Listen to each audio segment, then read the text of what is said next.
One recording. Everybody knows you're not Cheryl, Ken. I think we can say you're not Cheryl. I believe you. But some technical difficulties, which is the MO for this podcast. It's wouldn't be a TPC episode if something didn't shit the bed immediately. So that just but we'll repeat what we did earlier. Everybody knows Ken Moffitt and his buddy Bob Jackson. Bob, please introduce yourself for all the listeners. I'm Bob Jackson. I'm the National Security and Foreign Affairs Director for the Veterans of Foreign Wars, a position I've held since 2007. Yes, sir. And today we're talking about what Ken and I talked about 48 hours ago, the potential upgrade of a Silver Star to a Medal of Honor for Captain Bill Hawk Albrocht, who wrote Escape from Firebase Kate, who came on this podcast about 100 episodes ago. But Ken, why don't you hold up that book and we can leave off where we can start where we left off. Well, this is the documentary "Escape from Firebase Kate" that I'm going to allude to it as we go through a quick summary. And I would encourage, and I say that in the strongest terms, encourage individuals who don't know the full story about that, and that includes politicians who are going to be viewing this, to please take a look at this. It is exceptionally well done. It's done by Paul Kakert of Storytellers International. It's just a very, very good DVD television documentary. It's been shown on PBS many times, especially around Veterans Day and Memorial Day, and they can get it on Amazon Prime. So I would encourage them to watch it there. There was also a book written about this incident called Abandoned and Held, The Fight for Vietnam's Firebase Kate. Captain Albrecht, along with Marvin Wolf, who himself is a Vietnam veteran, wrote this book. It is a gripping, detailed account of the 5 days of hell that these men went through after being, there's no other way to sugarcoat it, abandoned by the U.S. military because of Vietnamization. Mm-hmm. And I would encourage, if the younger viewers watching this don't know what Vietnamization is, look it up, because mm-hmm. it was a policy that led to disaster, is what it amounted to. Mm-hmm. Oh. It's where for everybody listening, it's where we were handing off the war to the Vietnamese, and as such, we wanted a smaller footprint, and unfortunately for those at Firebase Kate, that indirectly implied that they weren't going to get any air support or extraction support, which led to the events that unfolded. So, what is developing, or do you want to take it away, Ken or Bob? What are the newest developments? Where's the picture now of the possible upgrade to a Medal of Honor? Well, let me real quick, for those that don't know, I'll do a real Sure. quick summary. Kate, fall of 1969, Captain Albrecht, the youngest Special Forces captain, commonly referred to as Green Berets, was assigned to the security detail, command the security detail at Firebase Kate. That security detail consisted of 132 mountain yards. The mountain yards were the equivalent of American Indians. They were the natives of the Central Highlands of South Vietnam, literally loincloths and crossbows, but they were tenacious fighters. They were vehemently anti-communist and very, very loyal to Special Forces and the CIA. After Bill got there, he saw that the camp was in very, very poor condition. They were not security tight, and he tightened things up real quick. The next day, he took a reconnaissance patrol out to find out what was going on. What's going on out in the jungle? They were attacked by the North Vietnamese troops that they did not know were there. And one man was wounded. Bill does the fireman's carry back to Kate. Unfortunately, the man dies. He was a mountain yard, but Bill showed at that point that he was the leadership, that I will do this for you guys, and I will do it for my guys. I wouldn't ask you guys to do anything that I wouldn't do. So as the battle unfolds over this 5-day siege, on the first day of the battle, Captain Albrecht, is wounded, and he's told, you need to be medevaced out here. And he said, no, I can't go. I'm the only infantry officer on this fire base. There was a sergeant, Dan Pirelli, Special Forces sergeant. The other 25 Americans were our artillerymen, basic rudimentary infantry, but that was about it. So Bill refuses to be medevaced to the joy of the Americans there, because they knew that had their infantry leader is gone, what are we going to do? During the siege of Firebase Kate, on several occasions, Bill actually would break cover and use his M16. He had the magazine filled with tracer rounds because the jungle was so dense that he would fire the tracer rounds into the jungle so the forward air controller could see where he wanted the jets and the slow moving aircraft. Where do I want them bombed? It's where those tracer rounds were going. Unfortunately, though, the North Vietnamese figured out in short order that where those tracer rounds are coming from is the guy that's directing his fire on us. So they began shooting back, but he wasn't daunted. He did it a couple of occasions on this, exposed himself to danger above and beyond the call of duty, as they say, to make sure that that forward air controller could pinpoint where the North Vietnamese was. Mhm. The situation got so dire during all this that he actually called a B-52 strike on his perimeter because the official Army estimate for 5,000 to 6,000 North Vietnamese completely surrounded the fire base, completely. And they were making probes, constantly trying to find the weak points in the perimeter and so on and so forth. At one point during all of this attack, Bill actually shielded wounded American soldiers with his body because the overhead cover that they were under had been destroyed. And so they were laying in the open, and the NVA were now shooting rockets into the firebase. He covered them with his body. Um, they were firing artillery rounds, mortar rounds, and everything. A lot of it was coming from Cambodia, the so-called neutral country. Um, Eventually, after the artillery pieces had been destroyed, there was no more reason for them to be there. Captain Albrecht had requested at this point, okay, can we exfiltrate? Can we get out of here? And the American command said no. It's at this point that the Vietnamization kicked in. Bill said, okay, fine, we're going to stay here. We need reinforcements. The call went out to the ARVNs, the Army of the Republic of Vietnam. And they said, we're not going. Die for 27 Americans for what reason? We hate the mountain yards even worse. We're not going to die for them. Mhm. The American Army could not go. And the 4th Division was within helicopter ride close enough to go in and assist Bill. They were told, you'll stand down. You will not go. So Bill's left in limbo. He sends a coded message that, okay, I asked you if we can go. You said no. Let me rephrase that.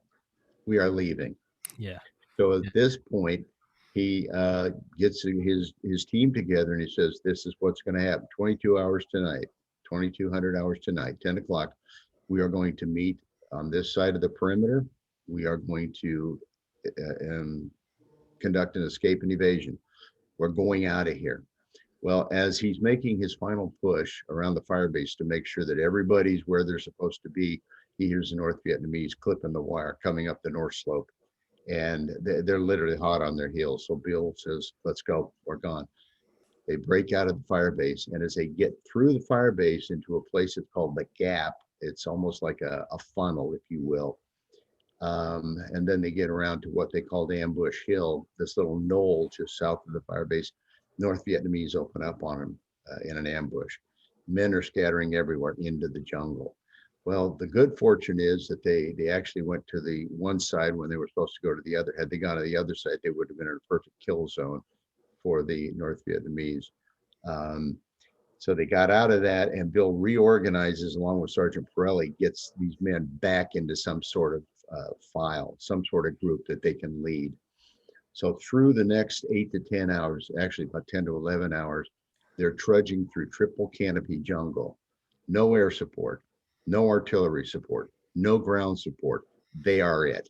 27 Mhm. Americans, and the mountain yards that had stayed, because some of the mountain yards went into the jungle and made their way back because they knew the jungle. This was their home.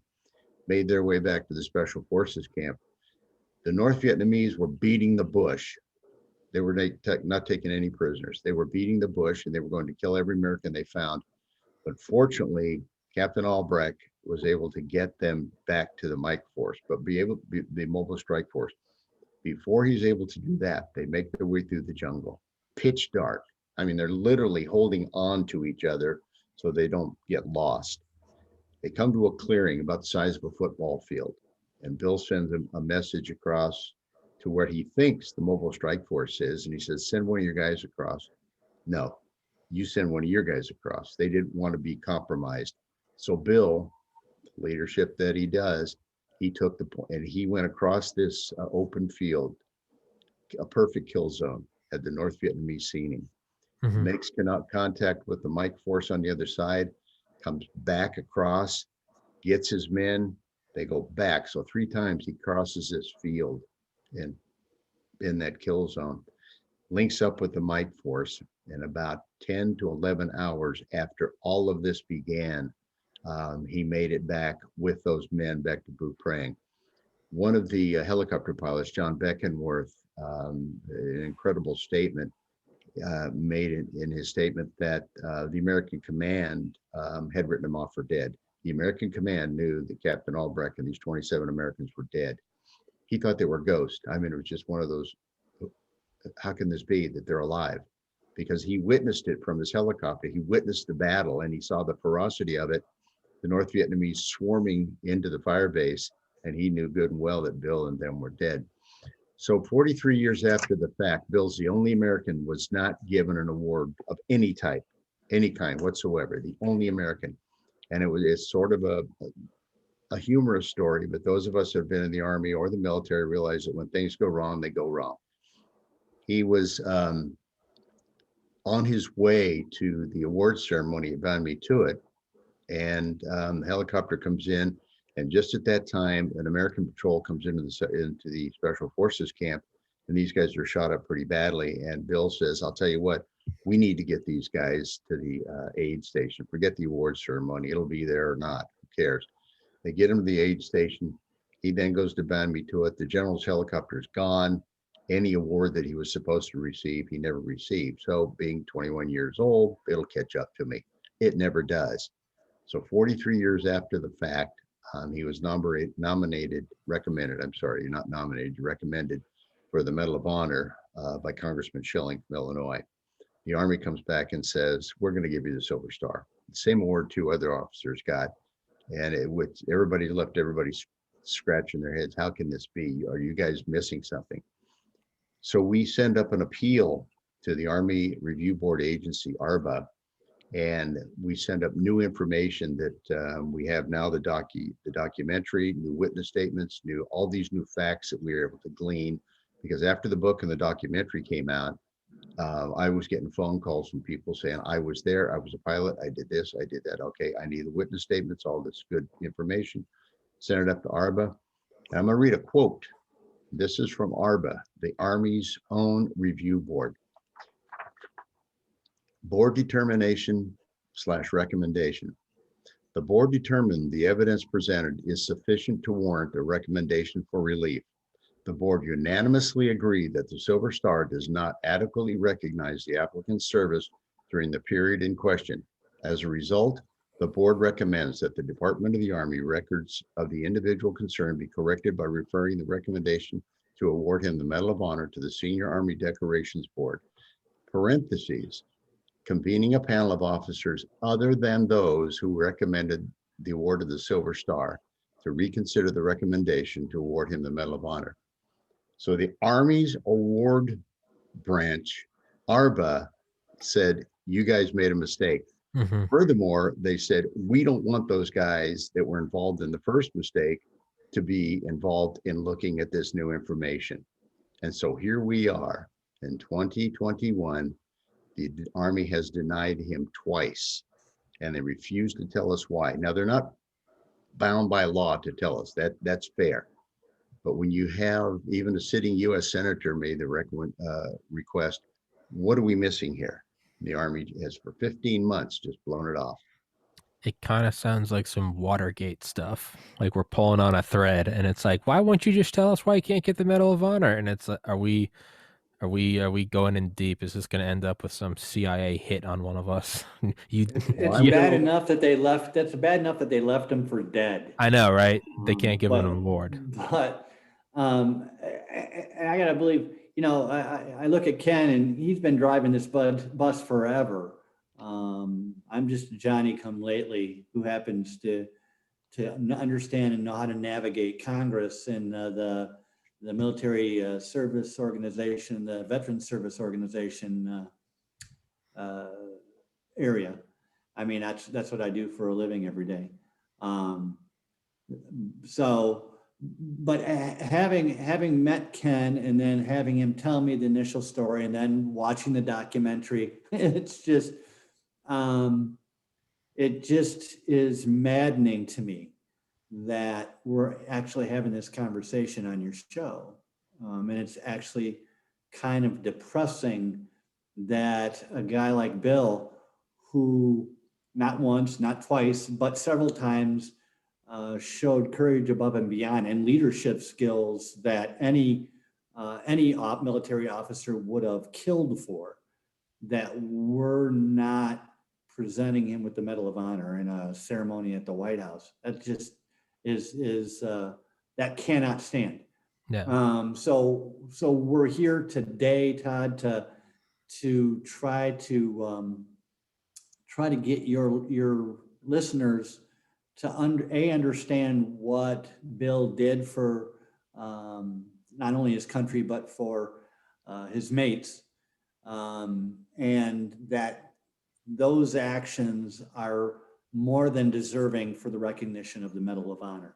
Mm-hmm. And I do believe that if you get any panel that will give this a reasonable looking at, the result that we want will happen. I just can't figure out why that hasn't happened. And I'm sure that if this had convened 20 years earlier, that Bill would already have the Medal of Honor. But I don't know why the Army is reticent in doing this, but we need to force the hand. That's what we need to do. So we need every American we can possibly get to contact their senators and their congressmen or congresswomen and just ask a simple question. We have a soldier deserving of this recognition. When are we going to give it to him? Mm-hmm. And we get enough of that, you'd be surprised. And I keep telling Ken this because there are times when we're talking on the phone, I can hear a little bit of dejection in his voice because he's been doing this for some time now. And I mean, he was successful in getting the Silver Star. That's a big success, but he wants what we all want, and we want to see Bill upgraded to the Medal of Honor because his actions certainly are deserving of that. But here's the thing, and I firmly believe this, and I've seen this happen in my 22 years of working in Washington, D.C. Every issue has a tipping point, every issue. And right now, it's our job to move the needle ever so slightly forward until we get to that tipping point. And once we get to that tipping point, we will see success. And Captain Albrecht will get his Medal of Honor. I firmly believe that. We just need to forcefully move that needle enough so that the balls or the rock starts rolling down the hill. Mm-hmm. And that's why we're here. And so what is it that I can do or anyone listening to this podcast can do? Because, I can put out the episode, we can get views, and that's all nice and dandy. We can pat ourselves on the back. But, diffusion of responsibility. That's not the views are important, my friend. Okay. No, yeah. The views are important because most reasonable people hearing the facts as Ken lays them out are going to come to the same conclusion, just like any new Army board that would consider all of the evidence. I believe if they are fair-minded, they will come to the same conclusion. So it's our job to get this in front of as many people as we possibly can. Okay. Because the only thing that moves congressmen, congresswomen, senators, the only thing that moves them is public opinion. And we see it every day. We see it when we watch the news every day. Public opinion matters to these people. Okay. Because it means they get to keep power. Okay. The object of a politician is to keep the power that they have amassed. Yeah. Only way they can do that is if the people continue to elect them. Mm-hmm. Okay, so public opinion is important. And I don't know a politician, or I've never met one, that doesn't listen to poll numbers or doesn't listen to their administrative assistants who are answering the phones at their offices, both in the district and in Washington, D.C., when they're complaining that they're getting 200 to 300 calls a day wondering why Bill Albrecht hasn't gotten the Medal of Honor. Okay. That's what we need to do. Okay, so for everybody watching this, please share it and send it to people. Just spam it to people, get them to click on it. So if we can jack the views up on this, and then you can use that as your sort of, you can bring it to them and be like, man, now you got 10,000 people wondering how come this guy doesn't have a Medal of Honor, and if they don't do it, we'll just keep adding more views and just turn it into an elephant. Action, yeah. Turn it into an elephant. Yeah, we got to encourage them to take action, and that action is really simple. You're either sending an email to your member of Congress, or you're calling your member of Congress, and you're simply asking for a fair accounting of Bill's actions as a soldier wearing the country's uniform in a war that not too many people today would have wanted to fight in. Mm-hmm. Yeah, absolutely. Tommy, if the individuals that are listening to your podcast, if they can contact you and you can direct them to me, or if there's somehow or another you can link them, just send them to my email. I don't know how you do that. That's that technical stuff that I'm not real good at. Then I've been more than willing to send them additional information and so on. Is there a website, or is there a general, do they need to all talk to their respective senators and congressmen and women? Is there something simple that I can just say, hey guys, that it's going to be in the top comment, it's going to be in the description, click on this website, like sign a petition where you just got to click on it and punch in your name? Is there something, because, well, the point is the more convoluted the steps get, it's going to filter out people. So let's say you get 10,000 views, maybe 1,000 contact you, maybe 100 take the next step, maybe a 10th take the next, and at the end you're gonna get 3 people. But it make it easy for them. They'll do it. Whoa! Audio just turned into Darth Vader. Really? Oh wow! I don't know what the hell's going on. So, say something, Bob. I'm your father. Okay, well you sound like Darth Vader now. Ken, say something. Okay, how about this? You can talk. Bob sounds like Darth Vader. What they can do is when we get this link from you, and I disseminate it, Bob disseminates it, you disseminate it. Obviously, my email address will be on that. And whoever gets this, I encourage them to send it to as many people as they can, and encourage them to send it to as many people, veterans organizations, et cetera, et cetera. In the meantime, they can pick up the phone, they can call their member of Congress, they can call their 2 US senators and the White House. And as Bob said, they get enough calls. Trust me, I've worked for a congressman and now a state senator. We get enough calls, we start, the antennas go up and we start to pay attention to that. So there are ways that they'll be able to contact me, and I'm sure that they'll be able to contact Bob through when he sends it out. There's one item that I would like to say before we wrap up here, and I think it's relevant. And it was made, the quote is made by President Obama back in 2014, and it was at a Medal of Honor ceremony. And it's so apropos to the exact situation that we're talking about here. And he says, quote, "Sometimes even the most extraordinary stories can get lost in the fog of war, the passage of time. When new evidence comes to light, certain actions can be reconsidered for this honor, and it is entirely right and proper that we have done so."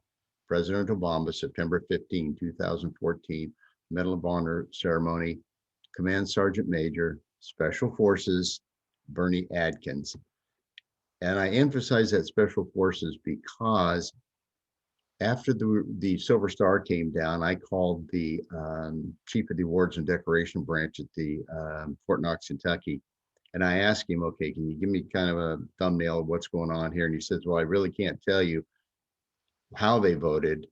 And then he's looking through the record and he said, but this is interesting.